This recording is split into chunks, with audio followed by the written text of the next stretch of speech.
తాకట్లో ఉన్న బంగారాన్ని విడిపించి ఆ రోజున మార్కెట్ ధర కట్టి మిగిలిన డబ్బును మీకు అందిస్తుంది కొమ్మూరి గోల్డ్. నమస్కారం, వెల్కమ్ టు ఐ డ్రీమ్. ధర్మ మార్గం విత్ విజిత కార్యక్రమానికి స్వాగతం. అయితే సంకష్టహర చతుర్థి, మనం ఏ పూజ చేసినా కూడా తొలి పూజ వినాయకునికి చేయాలంటారు. మరి అటువంటి వినాయకునికి సంబంధించిన ఒక రోజు ఏదైనా ఉంది అనంటే మనందరికీ తెలిసింది సంకష్టహర చతుర్థి. ఆ రోజున మనందరం కూడా వినాయకునికి రకరకాల పూజలు చేస్తుంటాము, ఉపవాసం ఉంటూ ఉంటాము. ఇలాంటి రకరకాల ఆచారాలు అయితే మనం పాటిస్తూ ఉంటాం. అసలు నిజంగా ఆ రోజున చేయాల్సిన విధి విధానాలు ఏంటో ఇప్పుడు వారితో మాట్లాడి తెలుసుకుందాం. ప్రస్తుతం మనతో పాటు ఉన్నారు ఋగ్వేద అధ్యాపకులు, ప్రవచనకర్త, ప్రముఖ ఆధ్యాత్మికవేత్త సంతోష్ కుమార్ గణపతి గారు. ఇప్పుడు వారితో మాట్లాడి మరిన్ని విషయాలు తెలుసుకుందాం. నమస్కారం అండి. నమస్కారం అండి. మంగళం మహత్వం. అయితే సంకష్టహర చతుర్థి చాలామంది ఇది ఒక వ్రతంలా కొన్ని మాసాల పాటు ఆచరించే వాళ్ళు ఉంటారు. కొంతమంది అప్పటికప్పుడు ఆచరించి దాన్ని వదిలేసే వాళ్ళు ఉంటారు. అసలు ఈ సంకష్టహర చతుర్థి రోజు వినాయకుడిని ఆరాధిస్తూ ఉంటారు. ఆరాధించడం వల్ల కలిగే ఫలితం ఏంటి? నిజంగా ఇది వ్రతంలా ఆచరించాలా, లేదు అంటే మనం ఒక సంకల్పం చెప్పుకొని దాని ప్రకారంగా వెళ్తే బాగుంటుందా? ఆ రోజున ఎటువంటి విధి విధానాలు ఆచరించాల్సి ఉంటుంది? మనం సంకష్టహర గణపతి అంటామండి. గణపతికి 32 రూపాలు మనకు కనిపిస్తాయి. అన్ని పురాణాలను మనం చూసినప్పుడు 32 గణపతులు, కొన్ని చోట్ల షోడశ గణపతులు అంటే 16 గణపతులు కూడా మనం చూస్తూ ఉంటాం. 32 గణపతుల్లో 32వ గణపతి పేరు సంకష్టహర గణపతి. ఆయననే సంకటహర గణపతి అని కూడా మనం అనొచ్చు. పెద్దగా 2 శబ్దాల్లో పెద్దగా తేడా ఉండదు. సంకటహర గణపతి, సంకటము అంటే దుఃఖం, హరము అనంటే దానిని పోగొట్టడం, దుఃఖాన్ని పోగొట్టే గణపతి సంకటహర గణపతి అనేది ఇక్కడ మనకి అర్థం అండి. సంకటహర గణపతి వ్రతము అనంటే ఏమిటి అని అంటే, మనకు ఏదైనా దుఃఖం ఉంటే ఆ దుఃఖాన్ని పోగొట్టుకోవడం కోసం చేసేటటువంటి వ్రతమే ఈ వ్రతం. దుఃఖము అంటే బాధ, ఏదైనా బాధో కష్టమో, ఇంతే మన భాషలో చెప్పాలంటే. ఏదైనా ఒక కష్టం నుండి మనం బయటపడాలంటే సంకష్టహర గణపతి వ్రతాన్ని చేసుకుంటే తప్పక బయటపడతాం. ఇది వ్రతం అంటే ఇందాక నేను అన్నట్టుగా ఆ ఒక్కరోజు మాత్రమే పరిమితం అయి ఉంటుందా, లేదంటే కొన్ని నెలల పాటు, రోజుల పాటు అలా ఆచరించాలి? దీనికి కొన్ని నియమాలు చెప్పారండి. సంకష్టహర గణపతి వ్రతం అనేది ఒక చెవితి నాడు మొదలుపెట్టి 21 సంవత్సరాల పాటు చేయడం అనేది ఒక దీక్ష ఉంది. అది మొదలు పెట్టడం కూడా శ్రావణ మాసంలో కృష్ణపక్ష చెవితి నాడు మొదలు పెట్టాలి. 21 సంవత్సరాలు తీసుకునేవాళ్ళు. ఒకవేళ మధ్యలో ఏదైనా చేయలేక ఆటంకం వచ్చింది అనంటే? ఆటంకం వచ్చినా పర్వాలేదు, అస్సలు చేయలేని పరిస్థితుల్లో ఆ నెల విడిచిపెట్టినా ఇబ్బంది లేదు. కానీ 21 సంవత్సరాలు దాన్ని కొనసాగించేట్టుగా, ఇప్పుడు ఉదాహరణకి ఎవరైనా ఒక నెల మొదలు పెట్టుకున్నారు, శ్రావణ పక్షంలో వచ్చేటటువంటి శ్రావణ మాసంలో వచ్చే సంకష్టహర చతుర్థి నాడు మొదలు పెట్టుకుని వాళ్ళు 21 ఏళ్ళు చెయ్యాలి. మధ్యలో వాళ్లకు ఆశౌచాలు వస్తాయి. ఎవరైనా ఇంట్లో కాలం చేసినప్పుడో, ఎవరైనా పుట్టినప్పుడో కుదరదు. కాబట్టి అప్పుడు 2 మార్గాలు ఉన్నాయి. ఆ నెలకి విడిచిపెట్టి తదుపరి నెలలోనే కొంచెం ఎక్కువగా పూజ చేసుకోవడమో, లేదా చెవితి నాటికి వాళ్ళు ఆశౌచంలో అంటే మైలలో ఉన్నారనుకోండి, మైల తీరిన రోజున ఒకసారి పూజ చేసేసుకోవడం, అలా చేయొచ్చు. అంటే అది చవితి రోజు చేసిన పూజ కిందకే వస్తుంది, అదే ఫలం వస్తుందండి. ఏమీ ఇబ్బంది లేదు. ఎందుకు అంటే మీరు చేయడానికి సిద్ధంగా ఉన్న కాలం మీకు సహకరించలేదు కాబట్టి మైల రోజున ఒకవేళ వ్రతం అయితే కనుక మైలలో ఉన్నప్పుడు వ్రతం వస్తే ఆ రోజు వదిలేసి 10 రోజులు అయిపోయిన తర్వాత, శుద్ధి అయిపోయిన తర్వాత తదుపరి రోజే చేసుకోవచ్చు. ఆ విధంగా 21 సంవత్సరాలు కూడా పూర్తి చేయడం చాలా మంచిది. ప్రస్తుతానికి ఇప్పుడు సరేనండి, మీరు చెప్పేవన్నీ చాలా అసందర్భంగా ఉన్నాయి. 21 సంవత్సరాలు 12 చతుర్థులు ఎవరు చేస్తారు? ఇదేమీ అయ్యే పని కాదు, మీరు సులువుగా చెప్పండి అని అంటే, ఇంకో మాట చెప్పారు. చేస్తే జీవితాంతం చేయమన్నారు. మొత్తం జీవించి ఉన్నంత వరకు చేయవచ్చు. లేదు, అంత అవకాశం లేదు, కనీసం 21 సంవత్సరాలు చేయమన్నారు. అది అవకాశం లేదు, 1 సంవత్సరంలో 12 చెవితులు చేయమన్నారు. ఇదేదో బాగుంది. అది కూడా అవకాశం లేదనుకోండి, ఎప్పుడు అవకాశం ఉంటే ఆ చెవితి మాత్రం చేసుకుంటూ ఉండొచ్చు. ఇది సంకష్టహర గణపతి వ్రతం యొక్క ఇదండి. ఇది అసలు చాలా సులువైనటువంటి పూజ అండి, చాలా సులువైనటువంటి వ్రతం. ఎలా అండి, ఎలా చేయాలి? ఏదైనా ఒక పూజ అనేసరికి మనకి ఏదో సంబారాలు, వస్తువులు, అవి ఇవి ఏర్పాట్లు కంగారు పడతారు, ఏమీ లేదు. ముఖ్యంగా ప్రదోష కాలానికి చెవితి ఉన్న రోజు తీసుకోవాలి మొట్టమొదట. అంతేనండి. ప్రదోషము అని అంటే సూర్యాస్తమయ కాలం నుండి 48 నిమిషాల కాలానికి ప్రదోషము అని పేరు. ఓకే. ఉదాహరణకు 6 గంటలకి సన్సెట్ అనుకోండి, సూర్యాస్తమయం అనుకోండి, 6:48 వరకు మీకు ప్రదోషకాలం ఉంటుంది. ఓ. కావున ప్రదోషకాలంలో చేయవలసినటువంటి పూజ కాబట్టి ప్రదోషకాలానికి చెవితి ఉండేట్టు చూసుకోవాలి. ఏదైనా ఒక మాసంలో కృష్ణపక్షంలో ప్రదోషకాలంలో చెవితి ఎప్పుడుంటే అది సంకష్టహర చతుర్థి అని పిలువబడుతుంది. అందుకే మీకు తదియ రోజే వచ్చేస్తుంది. ఎందుకనంటే తదియ మధ్యాహ్నం వరకు ఉంటుంది, అవును. సాయంకాలానికేమో చెవితి ఉంటుంది. సాయంత్రం 4 వరకు తదియ ఉండి ప్రదోషకాలానికి చెవితి ఉన్నప్పుడు మీకు ఆ రోజునే సంకష్టహర చతుర్థి వచ్చేస్తుంది. చాలామంది ఈ రోజు చేసేస్తున్నారు, కానీ ఈ రోజు ప్రదోషకాలానికి చెవితి లేదు. మీరు కావలిస్తే చూడండి, ఈ రోజు రాత్రి అంతేనండి. ఈ రోజు సోమవారం నాడు నవంబర్ 18వ తేదీ మీకు సాయంకాలము ప్రదోషకాలంలో మీకు చెవితి లేదు. 19వ తేదీ మంగళవారం సాయంత్రం ప్రదోషకాలానికే మీకు చెవితి ఉంది. కావున ఈ రోజు చేయకూడదు. మీకు ప్రదోషకాలంలో చెవితి లేకపోతే ఎలా చేస్తారు? రేపు ఉంది అనగా 19వ తేదీ మంగళవారం నాడు సాయంకాలం ప్రదోషకాలంలో చెవితి ఉంది. కావున రేపే సంకష్టహర చతుర్థి అనే విషయాన్ని దృష్టిలో పెట్టుకుని ఇప్పుడు మేమేం చేయాలని, ఇంతకాలం మేమేం చేయలేదు, ఇప్పటికిప్పుడు మేము చేద్దాం అనుకుంటున్నాము. 21 ఏళ్ళలో సంవత్సరమో మీరు సంకల్పించలేకపోవచ్చు. ఈ ఒక్క చెవితి చేయండి.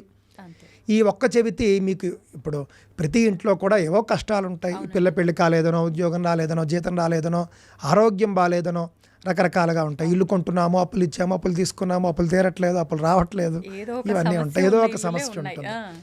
ఆ యొక్క సమస్యను దృష్టిలో పెట్టుకుని ఈ సమస్య పోవడం కోసం నేను సంకష్టహర చతుర్థి వ్రతాన్ని చేసుకుంటున్నాను అని మనస్సులో ముందుగా అనుకోవాలి. ముందు రోజు అనుకోవచ్చు. అనుకున్న తర్వాత సంకష్టహర చతుర్థి రానే వచ్చింది.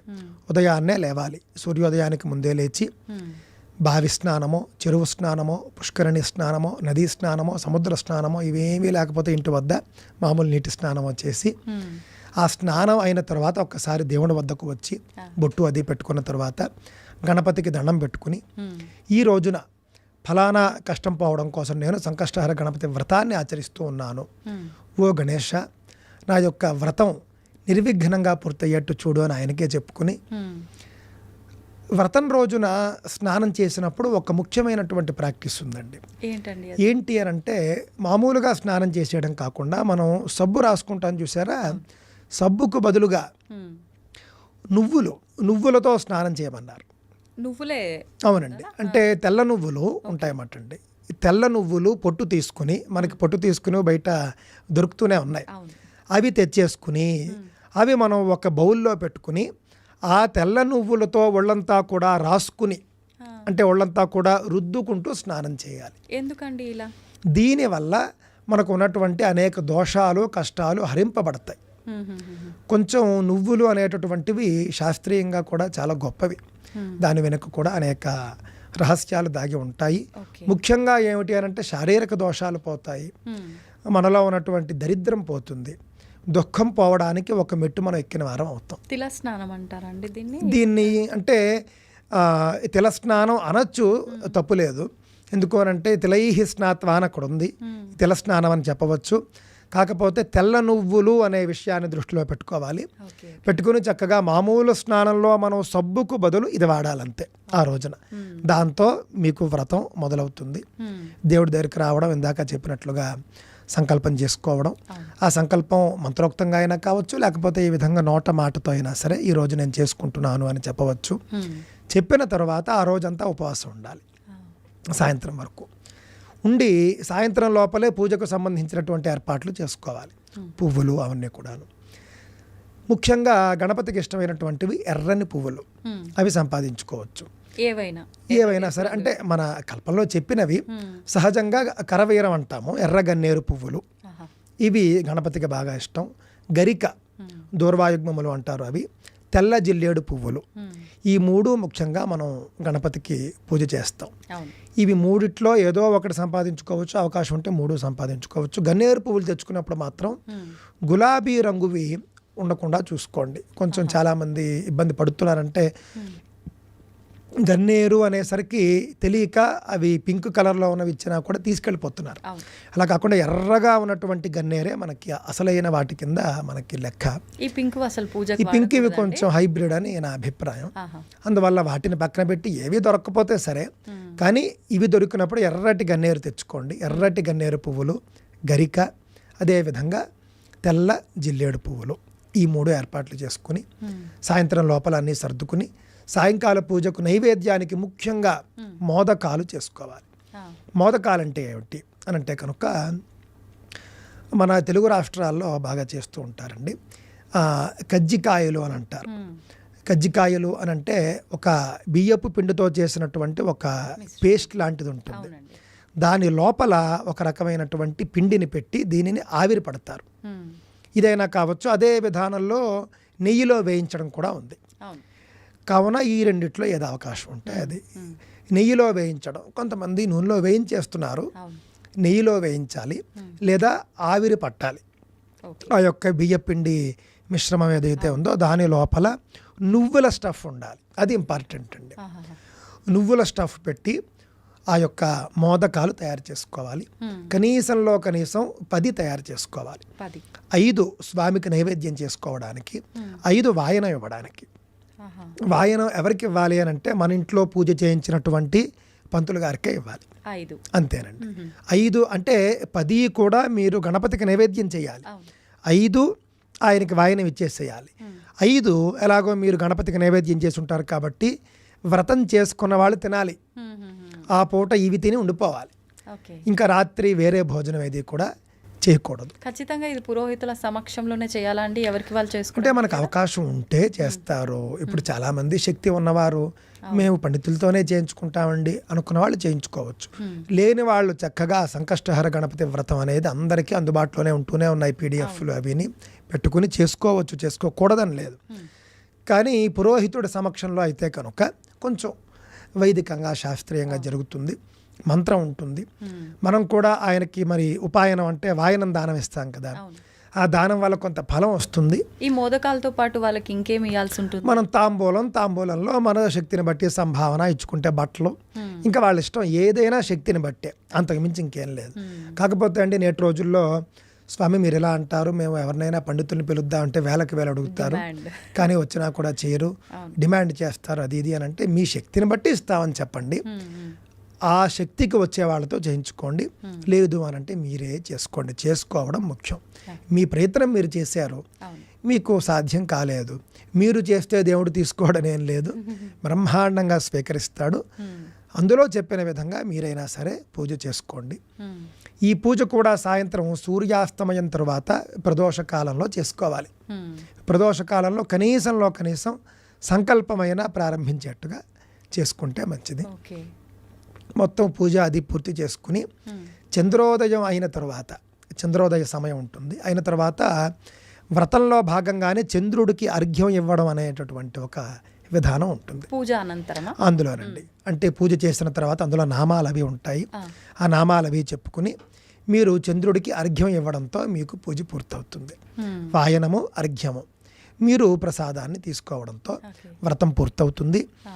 ఏదో ఒక చెవితి నాడు మీరు చేసుకోవచ్చు, ఇబ్బంది ఏం లేదు. 21 సంవత్సరాలు దీక్ష తీసుకుంటాను అని అంటే కనుక మీరు శ్రావణ కృష్ణ చెవితిలోనే మీరు అది ప్రారంభించాలి.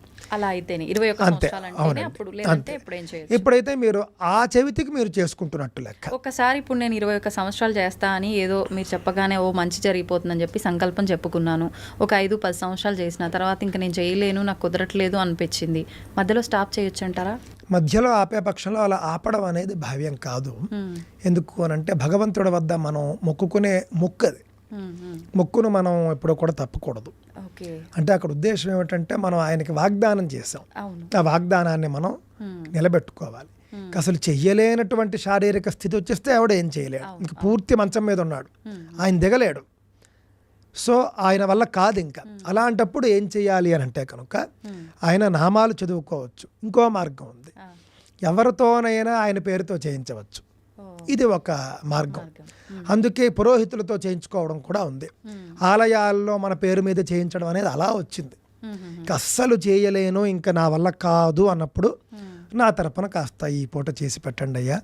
ఇంత వ్రతము కూడా అతను చేయాలి మీ తరపున, పురోహితుడనే కాదు, కొడుకు చేయవచ్చు. అంటే మగవారు కూడా చేయొచ్చా అండి ఈ వ్రతం? చేయవచ్చండి. అంటే నేను ముఖ్యంగా వాళ్ళని ఉద్దేశించి చెబుతూ ఉన్నాను. ఆడవాళ్ళు కూడా చక్కగా చేసుకోవచ్చు, అందరూ చేసుకోవచ్చు. చేసుకోలేని వాళ్ళంటే మీరు చెప్పిన విధంగా సగంలో ఆపేయాల్సిన పరిస్థితి వస్తే ఆపకుండా మన తరపున ఇంకొకరు చేసేట్టుగా పెట్టాలి. ఉదాహరణకి మీకు ఏదో పని వచ్చింది అనుకోండి, ఆ రోజున మీరు చేయాల్సినటువంటి పని ఇంకొకరికి అప్పచెప్తారు. మీరు అయ్యో పలానా ఆయన వచ్చేస్తున్నారు, మనం చేయకపోతే బాగుండదు అని మీరు ఇంకొకరికి అప్పచెప్పి మీ స్థానంలో ఇంకొకరిని కూర్చోబెట్టి మీరు ఇంటర్వ్యూ చేసినట్టుగా ఇది కూడా అంతే మాట అండి. అయితే ఇది అగతిక పక్షం, అంటే ఇక మీ వల్ల కాదు అన్నప్పుడు చేయాలి. వాళ్ళకి మనం మన తరపున చేసినటువంటి వాళ్ళు బయట వాళ్ళు అయితే మనం వాళ్ళకి ఎంతో కొంత సంభావన ఇచ్చుకోవాలి. మరి ఆ ఫలితం మనం చేస్తే వచ్చేదే వస్తుందా వేరే వాళ్ళతో చేయించి? అంతేనండి, దాదాపుగా అంతే వస్తుంది. మీకు మన వాళ్ళే చేశారనుకోండి అసలు గొడవలేదు. ఇప్పుడు ఒకవేళ కొడుకో లేకపోతే భార్యో చేస్తే కనుక కూతురుంటే కూతురు చేయొచ్చు, చేయకూడదని కాదు. ముఖ్యంగా భార్య లేదా కొడుకు చేస్తే మంచిది. ఇప్పుడు కూతురు పెళ్ళి అయిపోయింది అనుకోండి, ఇంకో ఇంటి అమ్మాయి అయిపోతుంది. అందుకని అలా అంటున్నాను అనమాట అండి. ఇది వ్రతం చేయవలసినటువంటి విధానం. తప్పక కష్టాలతో బాధపడుతూ ఉన్నవారు సంకష్టహర గణపతి వ్రతాన్ని చేయండి, కష్టాలను పోగొట్టుకునే ప్రయత్నం చేయండి. అయితే ఆ రోజు ఇంకా భోజనం చేయకూడదు, మనం ఏదైతే మోదకాలు ప్రసాదం అంతేనండి, ఇంకేమీ ఇంకా ఆ రోజు మోదకాలు తప్ప ఇంకేమీ తినకూడదు. మరి మరుసటి రోజు ఈ ఉపవాసాన్ని ఎప్పుడు ముగించాలి? మరుసటి రోజు ఉదయం, అంటే ఇంకా దానికి విధి విధానాలు ఉన్నప్పటికీ కూడా అంత అవసరం లేదు. మరుసటి రోజు ఉదయాన్నే స్నానం చేసి ఒక్కసారి గణపతికి నమస్కారం చేసుకుని సూర్యోదయం తర్వాత భోజనం చేయవచ్చు. ఓకే, మీరు చెప్పినట్టుగా పెద్ద హడావిడి అదంతా ఏమీ లేదు, అవసరం లేదు. మీరు షోడశోపచార పూజా సామాగ్రి, మోదకాలు, పువ్వులు, ఇంతే కదండి చెప్పింది, ఇంకేమున్నాయి ఇందులోని. మీ ఖర్చు కూడా 500 దాటదు. అవును, పోనీ మహా అంటే 1000 అంతే. మీరు పువ్వులు కాస్ట్ అండి బాగాను అని అంటే 1000 రూపాయలతో మీకు వ్రతమే అయిపోతుంది. అక్కడ మనకు పెద్ద కాస్ట్ ఉండే పువ్వులు కూడా ఏం లేవండి, జిల్లేడు పువ్వులు మనం మీకు దొరికేటటువంటి అంతే. ఈ పువ్వులు, ఎర్రటి పువ్వులు ఒకటే కొనుక్కోవాలి, గన్నేరు పువ్వులు. ఆ విధంగా చక్కగా చేసుకోవచ్చు. ఖర్చు తగ్గించుకుని కూడా చేసుకోవచ్చు. ఒకవేళ పండితుడిని పెట్టుకుంటే గంట సేపు పూజ చేయించుంటాడు కాబట్టి మీ యొక్క ప్రాంతాన్ని బట్టి 1000 రూపాయలతో మొదలుపెట్టి మీరు శక్తిని బట్టి ఇచ్చుకోవచ్చు. మళ్ళీ ఆ రోజు ఆలయానికి వెళ్ళాల్సిన అవసరం ఏదైనా ఉందా? ఆలయం దగ్గరలో గణపతి ఆలయం ఉంటే మీరు వెళ్ళవచ్చు. ఇంట్లోనే మీరు గణపతిని ఆవాహన చేసి పూజ చేసుకున్నప్పుడు వెళ్ళి తీరాలని ఏం లేదు, వెళితే మంచిదే. సంతోషం అండి, చాలా చక్కగా వివరించారు. ధన్యవాదాలు. స్వస్తి.